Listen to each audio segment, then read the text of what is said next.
O Papa Bento XVI chegou a Amman, a capital da Jordânia, na primeira etapa de uma viagem de uma semana, na qual também vai visitar Israel e os territórios palestinos. O pontífice foi recebido no tapete vermelho pelo rei Abdullah II e pela rainha Rania no pavilhão real do aeroporto internacional, onde fez um discurso manifestando um profundo respeito pela comunidade muçulmana e defendendo a liberdade das religiões.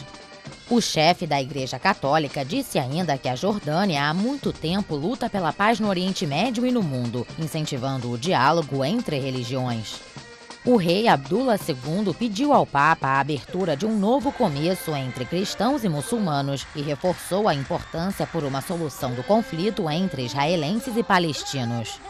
A visita do Papa Bento XVI à Terra Santa volta a chamar a atenção para as delicadas relações entre o Vaticano e os muçulmanos, marcadas por polêmicas declarações do pontífice que vinculavam o Islã à violência.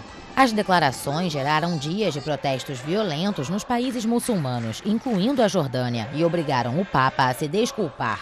Na ocasião, o Vaticano atribuiu a revolta dos muçulmanos a um infeliz mal-entendido.